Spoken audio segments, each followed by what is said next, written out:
अस्सलाम वालेकुम। USA media studies podcast के साथ मैं हूं आपकी होस्ट आयशा ज़ुबैर और आज हमारे साथ जो शख्सियत मौजूद हैं उनका ताल्लुक़ यूनिवर्सिटी ऑफ साउथ एशिया की मीडिया स्टडीज़ डिपार्टमेंट से है। आज हमारे साथ सर ज़ीशान मौजूद है जिनसे हम शॉर्ट फिल्म प्रोडक्शन और डॉक्यूमेंट्रीज़ के हवाले से बात करेंगे। जी सर ज़ीशान, आपका बहुत शुक्रिया कि आपने हमारे लिए टाइम निकाला। मेरा फर्स्ट सवाल ये है कि फ़िल्म मेकिंग में स्क्रिप्ट की क्या अहमियत है? मतलब किसी भी व्लॉग डॉक्यूमेंट्री फ़िल्म के लिए स्क्रिप्ट लिखना इतना अहम क्यों है? जी, बिस्मिल्लाहिर्रहमानिर्रहीम। शुक्रिया आयशा, आपने मुझे अपने पॉडकास्ट में शामिल किया। जब हम स्क्रिप्ट की अहमियत की बात करते हैं तो देखें, आज आप अपना ये पॉडकास्ट रिकॉर्ड करा रही हैं, तो यहीं पे मेरा आपसे ये एक सवाल है कि क्या ये आप विदाउट स्क्रिप्ट कर रही हैं या आपने इसकी पहले तैयारी की या नहीं की? तो जब हम फिल्म मेकिंग की बात करते हैं, प्रोडक्शन की बात करते हैं, तो स्क्रिप्ट जो है वो उसका लाइफ ब्लड की तरह होता है, यानी कि स्क्रिप्ट के बगैर बेजान होती है आपकी प्रोडक्शन। स्क्रिप्ट बेसिकली वो बेसिक गाइडलाइंस होती हैं या वो पूरी का पूरा एक स्टेटस होता है जिस पे प्रोडक्शन जो है वो डिपेंडेंट होती है। तो अगर आप पहले पेपर वर्क नहीं करेंगे, अगर आप पहले प्लानिंग नहीं करेंगे, पहले चीज़ों को जो है वो नोट डाउन नहीं करेंगे, तो आप एक अच्छी जो है वो प्रोडक्शन नहीं कर सकते। तो आप ड्रामा ले लें, तो ड्रामा पूरा का पूरा डिपेंडेंट होता है स्क्रिप्ट के ऊपर। जितनी अच्छी स्टोरी लाइन होती है, जितनी अच्छी स्क्रिप्टिंग की हुई होती है, जितने अच्छे डायलॉग्स होते हैं, उतना ही लोग उसको पसंद करते हैं। हाँ, दूसरे एलिमेंट्स भी उसी तरह से इम्पॉर्टेंट होते हैं, लेकिन हम स्क्रिप्ट चूँकि बेसिक गाइडलाइन है, तो आप अच्छे स्क्रिप्ट के बगैर जो है वो आप अच्छी प्रोडक्शन नहीं कर सकते। मैंने जैसे आपको एग्जांपल दी है आपके अपने पॉडकास्ट की, तो आप इसका जितना खूबसूरत इंट्रो करेंगी, जितना आप खूबसूरत सवालात इस पे जो है वो लिख के लाएंगी, तो ये सारी चीज़ें वो हैं जो आपने अपने पॉडकास्ट की प्रोडक्शन से, जिस फेज़ में हम अभी हैं, इससे पहले आपने कर लिया है। तो अगर आप यहाँ पे बैठ के प्रोडक्शन के दौरान ही चीज़ें पूछ रही होती और चीज़ें मैनेज कर रही होती, तो आपके लिए भी प्रॉब्लम होती और आपके गेस्ट के लिए भी प्रॉब्लम होती।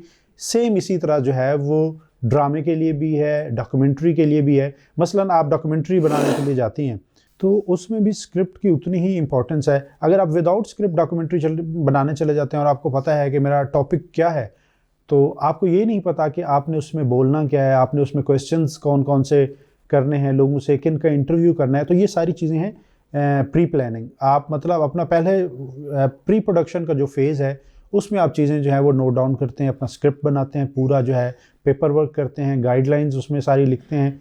तो स्क्रिप्ट बहुत इंपॉर्टेंट है और एक स्क्रिप्ट के बगैर, पेपर वर्क के बगैर आप प्रोडक्शन में बिल्कुल भी नहीं जा सकते। फिर ब्लंडर्स होंगे अगर आपके पास अच्छा स्क्रिप्ट नहीं होगा तो। अच्छा जी सर, आपने बहुत अच्छी बात की। तो आपसे मैं एक और सवाल ये पूछना चाहूँगी कि एक अच्छा स्क्रिप्ट लिखने के लिए क्या चीज़ें ज़रूरी हैं, क्या चीज़ें अहम हैं, मतलब जो एक स्टोरी को अहमियत, जो स्टोरी को इम्पोर्टेंट बनाती है, ख़ास बनाती है? देखिए, being a teacher of film and drama studies, मैंने एक चीज़ ऑब्ज़र्व की है। एक चीज़ का बहुत कहत है हमारे इंस्टीट्यूशंस में, एजुकेशनल इंस्टीट्यूशंस में, जो तलबा में हम ऑब्ज़र्व करते हैं, वो ये है कि वो रीडिंग नहीं करते। वो किताबों से उनका दूर दूर तक कोई ताल्लुक़ नहीं होता, बुक रीडिंग नहीं है, फिर ऑब्ज़र्वेशन नहीं है।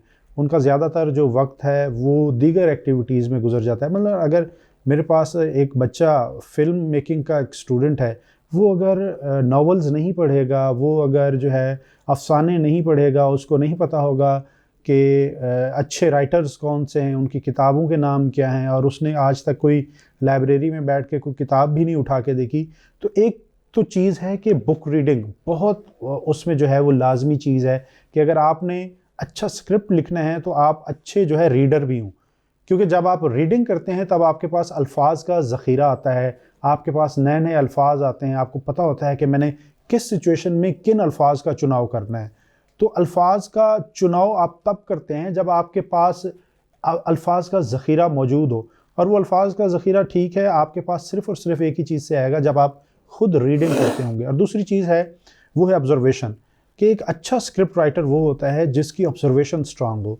वो अपने इर्द गिर्द जो है वो क्या हो रहा है, क्या चल रहा है, सोसाइटी में क्या क्या चीज़ें हो रही हैं, ट्रेंड्स क्या हैं, वो उनको अच्छा ऑब्ज़र्व करता है, तो फिर ही वो उनको अच्छे तरीके से जो है वो एक्सप्लेन कर पाएगा अपने पेपर पे। तो अच्छा स्क्रिप्ट राइटर बनने के लिए ऑब्ज़र्वेशन का होना ज़रूरी है। लोग ये कहते हैं कि ये हमें अता होती है, नो डाउट स्क्रिप्ट राइटिंग भी अल्लाह ताला की तरफ से ये है कि एक अता ही है कि हर बंदा उस तरह से, हाँ, इस खूबी को निखारा तो जा सकता है कि जो बंदा स्क्रिप्ट राइटर बनना चाहता है, किताबें पढ़ना और फिर मेरी ऑब्जर्वेशन के जिस तरह मैंने बात की है उस चीज़ से अपनी आप इस क्वालिटी को इन्हेंस तो कर सकते हो, पॉलिश भी कर सकते हो, लेकिन ये अल्लाह ताला की तरफ से एक गिफ्ट भी होता है कि हर शख्स के पास कोई ना कोई टैलेंट मौजूद होता है और वो अल्लाह ताला की तरफ से उसको अता होती है, और उसको आपने किस तरह से पॉलिश करना है, किस तरह से इन्हेंस करना है, वो मैंने बताया स्क्रिप्ट राइटिंग के हवाले से कि आपको रीडिंग लाजमी करनी पड़ेगी। आपको अशफाक अहमद, बानो कुदसिया और जो बड़े बड़े नाम हैं, राइटर्स हैं, मंटो है, मोहसिन नकवी है, फराज है, मैं कितने नाम लूँ, आपको ये पढ़ने पड़ेंगे। जी सर, आपने बहुत अच्छी बात की कि आजकल के इस दौर में जो रीडिंग है हमारी बहुत कम हो गई, तो हमें चाहिए कि हम ज़्यादातर रीडिंग पे फोकस करें। तो सर अगर दूसरी तरफ मैं अगर ये बात करूँ कि प्रोडक्शन की, तो आजकल के इस टाइम में टेक्नोलॉजी का बहुत आम हो गया है, तो आपको क्या लगता है ये चीज़ें मुश्किल हो गई हैं या आसान हो गई? देखें, टेक्नोलॉजी ने तो चीज़ों को बहुत आसान कर दिया है। अगर आज से आप 8 से 10 साल पहले की बात करें तो किसी भी स्टूडेंट के लिए शॉर्ट फिल्म बनाना, डॉक्यूमेंट्री बनाना एक बड़ा एक्सपेंसिव काम था। इसमें बहुत ज़्यादा जो है वो बजट इन्वॉल्व होता है। आपको अच्छे कैमरास चाहिए, आपको अच्छे जो है वो प्रोडक्शन इक्विपमेंट चाहिए। तो आजकल तो आप जो है वो एक जैकेट के साथ, यानी कि एक प्रोडक्शन किट के साथ जो है वो सारी चीज़ें जो हैं वो रिकॉर्ड भी कर सकते हैं, उनको एडिट भी कर सकते हैं। तो अब जो है नई टेक्नोलॉजी ने चीज़ों को आसान कर दिया है, प्रोडक्शन को आसान कर दिया है। अब आप एक मोबाइल फ़ोन के ज़रिए जो है वो बेहतरीन क्वालिटी की प्रोडक्शन कर सकते हैं, लेकिन बात यही है कि आपको उस जो टेक्नोलॉजी है उसका इस्तेमाल करना आता हो। आप नई टेक्नोलॉजी के पेस के साथ आपको चलना आना चाहिए। हम बेसिकली बहुत स्लो लोग हैं। हम टेक्नोलॉजी को जो है वो इतनी अहमियत नहीं दे पा रहे। टेक्नोलॉजी की बहुत इंपॉर्टेंस है। मसलन अगर हम आज जिस दौर में हैं, आर्टिफिशियल इंटेलिजेंस का ये दौर है, तो आज तो चीज़ें बहुत ज़्यादा आसान हो गई हैं, ख़ासकर तलबा के लिए। हम कुछ देर पहले स्क्रिप्ट राइटिंग की बात कर रहे थे, तो अब एआई टूल्स के ज़रिए आप अपना स्क्रिप्ट भी लिख सकते हैं। एआई टूल्स के ज़रिए जो है वो आप उसको स्क्रीन प्ले भी अपना लिख सकते हैं। इसी तरह आपने देखा होगा कि कोका कोला ने एक ऐड बनाया है और वो पूरा का पूरा उनका जो ऐड है वो एआई जनरेटेड वो वीडियो है। तो आर्टिफिशियल इंटेलिजेंस ने और दीगर टेक्नोलॉजी ने तो चीज़ों को आसान कर दिया है। मैंने जिस तरह बताया कि आप पहले स्टूडेंट्स के लिए, एक तालिब इल्म के लिए डीएसएलआर परचेज़ करना, ये एक अच्छा कैमरा परचेज़ करना बहुत मुश्किल होता था। तो अब तो हर बच्चे के पास मोबाइल फ़ोन भी है और उनमें अच्छी अच्छी क्वालिटी के जो है वो माइक भी हैं, ऑडियो भी ज़बरदस्त जो है उसमें रिकॉर्ड होती है, क्योंकि ये सारे एलिमेंट्स मैं वो बात कर रहा हूँ जो कि प्रोडक्शन की क्वालिटी को बेहतर बनाते हैं। तो अब वो मोबाइल फ़ोन्स और दीगर चीज़ें जो हैं वो आहिस्ता आहिस्ता जो है नई टेक्नोलॉजी आ रही है। आपके पास जो है वो वायरलेस माइक्रोफोन्स हैं, मोबाइल फ़ोन्स हैं, इनके ज़रिए जो है वो चीज़ें ज़्यादा आसान हो गई हैं स्टूडेंट्स के लिए, और वो इसको इस्तेमाल करके अपनी स्टूडेंट लाइफ में भी और वैसे भी प्रोडक्शन में इसको बड़े बेहतरीन अंदाज से जो है वो इस्तेमाल कर सकते हैं।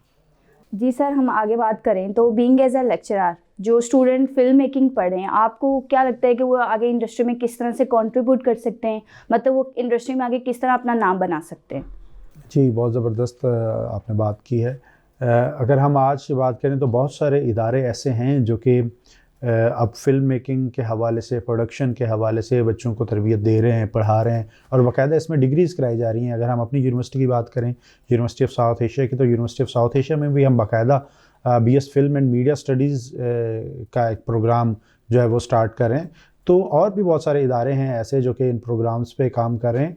तो बहुत ज़बरदस्त है कि जब आप एक स्टूडेंट को डिग्री भी दे रहे हैं, स्किल भी दे रहे हैं, यानी कि एक पढ़ा लिखा बच्चा और वो स्किल्ड हो, एजुकेटेड हो, तो वो इंडस्ट्री में एक अनपढ़ के मुकाबले में बहुत ज़बरदस्त जो है परफॉर्म कर सकता है। हम एक आम बिज़नेस की भी अगर बात करें ना, तो जो एक पढ़ा लिखा बच्चा जो है वो बिज़नेस जिस तरह से रन कर सकता है अपने फादर्स का, अपनी फैमिली का, वो अनपढ़ बच्चा उस तरीके से उसको नहीं वो लेके जा सकता। तो फिल्म मेकिंग की भी अगर हम बात करते हैं तो बड़ा ज़बरदस्त है कि हम जो जिन स्टूडेंट्स को पढ़ा रहे हैं, अब देखें इन्होंने जाके उन लोगों को रिप्लेस करना है जो कि अनपढ़ हैं लेकिन उनके पास पैसा है, और उन्होंने, आप देख रहे हैं कि फ़िल्म इंडस्ट्री का हाल क्या हुआ है।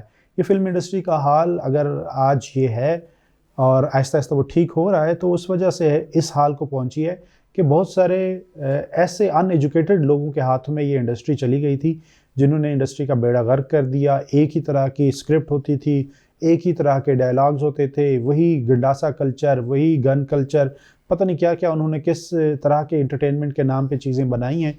तो अब इसको रिप्लेस यही यकीनन पढ़े लिखे लोग इसको रिप्लेस करेंगे। और आप देख भी रहे हैं कि आहिस्ता आहिस्ता अच्छी प्रोडक्शन आ रही है, अच्छी जो है वो एजुकेटेड लोग इसमें सामने आ रहे हैं, स्क्रिप्ट का मयार बेहतर हो रहा है, प्रोडक्शन का मयार बेहतर हो रहा है। तो हम स्टूडेंट्स पे बड़ी मेहनत कर रहे हैं और हमारी भी कोशिश यही है कि हमारी ये स्टूडेंट्स जो कि यूनिवर्सिटी में थ्रू आउट ये प्रोजेक्ट्स हम उनसे करवाते हैं, उनसे शॉर्ट फिल्म्स बनवाते हैं, डॉक्यूमेंट्री बनवाते हैं, तो यही वो बच्चे हैं जो कल को पाकिस्तान फिल्म इंडस्ट्री का और पाकिस्तान में प्रोडक्शन के हवाले से ये हमारा मुस्तकबिल साबित होंगे। और यही बच्चे जाके फ़िल्म इंडस्ट्री को एक नई जहत देंगे और फिल्म इंडस्ट्री के जो नए चैलेंजेस हैं, नए ट्रेंड्स हैं, उनको ये उन चैलेंजेस को फेस करते हुए जो है वो नए ट्रेंड्स को फॉलो करेंगे।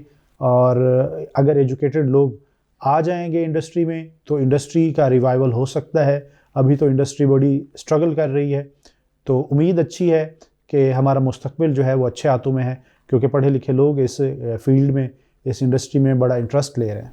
जी सर, आपने बहुत अच्छी बात की। और आपने सर एक बात की बीच में फ़िल्म इंडस्ट्री की, तो मैं ये पूछना चाह रही हूँ कि जो पाकिस्तानी फ़िल्म इंडस्ट्री है, आप उसका फ्यूचर किस तरह देखते हैं? क्या सोचती है, क्या परसेप्शन है उसके बारे में आपका? जी, बड़ा अच्छा इसका फ्यूचर है पाकिस्तान में अगर हम फिल्म इंडस्ट्री। अब बात जो है वो सिर्फ किसी एक मुल्क तक नहीं रह गई जो है फ़िल्म की बात। अगर पाकिस्तान में एक फ़िल्म बनती है तो अब तो ट्रेंड्स चेंज हो रहे हैं। आपने देखा चल मेरा पुत फिल्म आई, चल मेरा पुत के बाद और बहुत सारी ऐसी पंजाबी मूवीज़ आना शुरू हो गई हैं जो इंडिया और पाकिस्तान के आर्टिस्ट मिल के बना रहे हैं। तो अगर इस तरह से मिल के 2 या 3 ममालिक मिल के अगर काम कर रहे हैं फिल्म इंडस्ट्री में, एक जिद्दत आ रही है और क्रॉस कल्चरल चीज़ें जो हैं वो चल रही हैं, और 2 आर्टिस्ट किसी एक मुल्क से हैं, प्रोडक्शन किसी और मुल्क की है, तो अगर इस तरह से चलता रहा तो चीज़ें जो हैं वो बेहतरी की तरफ जाएंगी। और लेकिन फिर बात वही आएगी कि आप जितनी अच्छी मूवीज़ बना लें, जब तक आप सिनेमा कल्चर को प्रमोट नहीं करेंगे और जब तक सिनेमा इंडस्ट्री को, फिल्म इंडस्ट्री को जो है वो गवर्नमेंट लेवल पर सपोर्ट हासिल नहीं होगी और गवर्नमेंट इस इंडस्ट्री को इंडस्ट्री तस्लीम नहीं करेगी, तब तक आप इसी तरह की बातें करते रहेंगे और इसी तरह के चैलेंजेस से जो है वो आपको सामना करना पड़ेगा। तो फिल्म इंडस्ट्री का फ्यूचर जो है वो अच्छा है, क्योंकि अब गवर्नमेंट को भी समझ आ रही है कि ये इंडस्ट्री रेवेन्यू देती है, ये मुल्क को के रेवेन्यू जनरेट करने में, मुल्क की मईशत में जो है वो एक बड़ा अच्छा जो है वो एक एलिमेंट है, और ये ज़बरदस्त इंडस्ट्री है जो मुल्क की इकॉनमी को ग्रो करने में मदद दे सकती है। तो जब गवर्नमेंट को ये चीज़ समझ आ जाएगी और पॉलिसी मेकर्स जो हैं इस पर पॉलिसी बनाएंगे और सिनेमा कल्चर को जो है वो प्रमोशन होगी। अब देखें कि 80s से पहले, ज़ियाउल हक के दौर से पहले आपके पूरे पाकिस्तान में एंटरटेनमेंट की एक ही चीज़ होती थी, वो थी फ़िल्म। लोग अपनी फैमिलीज़ के साथ जाते थे, फ़िल्में देखते थे। फिर वो ज़ियाउल हक के दौर में उसको सिनेमाज़ को बंद कर दिया गया, सिनेमा मालकान ने उन पर प्लाजे बनाने शुरू कर दिए, क्योंकि वहाँ जब फिल्म ही नहीं लगनी तो फिर सिनेमा का होने का कोई फ़ायदा नहीं है। आज जो है वो फिल्म तो बन रही है, लेकिन मसाइल ये हैं कि उस तरह से सिनेमाज़ मौजूद नहीं हैं, उनकी तादाद बहुत कम है। तो इस चीज़ पे पॉलिसी मेकर्स को, गवर्नमेंट को ये चाहिए, उनको सोचना होगा कि वो इस इंडस्ट्री को बाकायदा इंडस्ट्री समझें और इससे सोचें कि पाकिस्तानी मईशत को ये फिल्म इंडस्ट्री किस तरह से सपोर्ट कर सकती है। जब पॉलिसी मेकर्स इस पे पॉलिसी बनाएंगे तो इंशाल्लाह पाकिस्तान में फिल्म इंडस्ट्री का फ्यूचर भी बड़ा ज़बरदस्त है। जी सर, आपने सही बोला। और सर आपसे ये सवाल है कि आजकल व्लॉगिंग का बहुत दौर है, ठीक है, हर जगह व्लॉगिंग बहुत आम हो गई है। तो मैं ये आपसे पूछना चाह रही हूँ कि आपको क्या लगता है कि डॉक्यूमेंट्रीज जो व्लॉगिंग है वो डॉक्यूमेंट्री को रिप्लेस कर सकती है? देखिए जी, हर जो भी प्रोडक्शन के डिफरेंट जॉनरास की हम अगर बात करें तो हर जॉनरा की एक अपनी अहमियत है। व्लॉगिंग जो है वो एक अलग तरह का कंटेंट है। इवन कि मैं ख़ुद जो है वो कुछ दिन के लिए उस पर काम किया, लेकिन मैं ये समझता हूँ कि हर जॉनरा की अपनी एक इम्पोर्टेंस है और वो उसकी इम्पोर्टेंस कभी भी कम नहीं हो सकती। हाँ, ट्रेंड्स चेंज होते जाते हैं, उसका फॉर्मेट चेंज हो जाता है, उसका स्टाइल चेंज हो जाता है। अगर आप व्लॉगिंग को एज अ डॉक्यूमेंट्री लेके चलेंगे तो ये उसका एक नया फॉर्मेट हो सकता है, क्योंकि डिफरेंट फॉर्मेट्स हैं डॉक्यूमेंट्री के। उसमें जब हम पार्टिसिपेटरी डॉक्यूमेंट्री की बात करते हैं तो यानी कि जो फिल्म मेकर डॉक्यूमेंट्री में ख़ुद एज अ पार्टिसिपेंट उसमें पार्टिसिपेट करता है, तो ये उसका एक फॉर्मेट तो हो सकता है। लेकिन आप जिस तरह ये कह सकते हैं कि ये टोटली उसको रिप्लेस कर दे, तो ये मेरे ख्याल में एक मुश्किल सी बात हो जाएगी, क्योंकि हर फॉर्मेट की, हर जॉनरा की एक अपनी इम्पोर्टेंस है, वो उसी तरह से रहेगी। आखिरी सवाल सर जाते जाते आपसे ये है कि आपसे मैं पूछना चाहूँगी कि जो आजकल की यूथ है, आप उनको क्या कहना चाहेंगे कि उनको किस तरह का कंटेंट बनाना चाहिए? देखिए जी, मैं तो इस हवाले से बड़ा वो जो है वो पेचीदा सा एक सवाल आपने मुझसे पूछा है, क्योंकि आज हम जिस जनरेशन में हैं वो लोग तो मीम्स पसंद करते हैं, वो लोग ऐसा कंटेंट पसंद करते हैं कि मसलन आज आप जिस दौर में है ना, वो बीगो लाइव का दौर है, आज टिकटॉक का दौर है। टिकटॉक पे पता नहीं किस तरह का कंटेंट आ रहा होता है, समझ से बाहर होता है, और लोग उसको पसंद कर रहे होते हैं। वो उस फहाशी को, रियानी को और वाहियात बातों को, लोगों का मजाक उड़ाना, लोगों की इज़्ज़तें उछालना, लोगों की इज़्ज़तों पे बात करना, ये कंटेंट है जो आजकल चल रहा है। और दूसरी बात, कंटेंट के नाम पे फैमिलीज़ को जो है वो बेचा जा रहा है। फ़ाहद मुस्तफ़ा ने मेरे ख्याल में अपने किसी प्रोग्राम में ये बड़ी ज़बरदस्त बात की थी कि अब लोग कंटेंट नहीं बेच रहे बल्कि अपनी फैमिलीज़ को कंटेंट के नाम पे बेच रहे हैं। मसलन आपने दिखा दी कि जी आज मैं बेगम के साथ इधर जा रहा हूँ, आज मेरी मम्मा ने ये कर दी है, तो वो कंटेंट नहीं है उस तरह से। आपको एथिकल कंटेंट बनाना पड़ेगा, और ऐसा नहीं है कि आप एथिकल कंटेंट नहीं देखेंगे, आप इस पे काम करना शुरू करेंगे, आप एक अच्छा स्क्रिप्ट लेके आएंगे, एक अच्छा कंटेंट लेके आएंगे, एथिक्स पे बात होगी, एजुकेटेड बात होगी, एजुकेशन पे बात होगी, तो ही लोग उसको देखना शुरू कर देंगे। ऐसा नहीं है कि लोग बिल्कुल ही कहतो रजाल है। हाँ, कहतो रजाल है, कहतो रजाल अब आप सोचेंगे कि बड़ा मुश्किल मैंने लफ्ज़ बोल दिए। ठीक है कि उस तरह से के लोगों का हमें आज कमी है कि जो लोग बड़े ज़बरदस्त कंटेंट क्रिएटर्स थे, बड़ा ज़बरदस्त चीज़ें बनाते थे, ठीक है, अनवर मकसूद जैसे लोग और बहुत सारे, उमर शरीफ जैसे लोग, अब आपको कॉमेडी के नाम पे जो है वो आपने बेहयाई नहीं करनी, आपने कॉमेडी के नाम पे कॉमेडी ही हो लोगों को हंसाना ही है, लोगों को एंटरटेन ही करना है। तो एंटरटेनमेंट के नाम पे एंटरटेनमेंट होनी चाहिए, दीगर चीज़ें नहीं होनी चाहिए। आपको एक दफ़ा री-इवैल्यूएट करना पड़ेगा, चीज़ों को रिकन्सिडर करना पड़ेगा, और एक अच्छा कंटेंट लेके आएँ, एजुकेटेड कंटेंट लेके आएँ। तो हम जो लोग बच्चों को पढ़ा रहे हैं उसका मकसद ही ये है, इदारों का मकसद ही यही है कि आप बच्चों के अंदर ये इंजेक्ट करें कि उन्होंने उन दीगर लोगों जैसा नहीं बनना कि जो किसी के लाल मुंह को देख के अपने मुंह पे चपेड़े मार के लाल नहीं करना, बल्कि आपने अपना डिफरेंट वे में जो कि आपको हम पढ़ा रहे हैं, एथिक्स, वैल्यूज़, उन एथिक्स और वैल्यूज़ को खासकर अपने कल्चर को देखते हुए, अपने कल्चर को समझते हुए, अपनी वैल्यूज़ को समझते हुए आपने कंटेंट तैयार करना है। जी, तो नाज़रीन, मैं उम्मीद करती हूँ कि आज का पॉडकास्ट आपको पसंद आया होगा और बहुत सारी इन्फॉर्मेशन भी आपको मिली होगी। और इसी के साथ साथ मैं सर ज़ीशान का बहुत शुक्रिया अदा करती हूँ कि उन्होंने अपना बहुत कीमती वक्त हमें दिया। अल्लाह हाफ़िज़।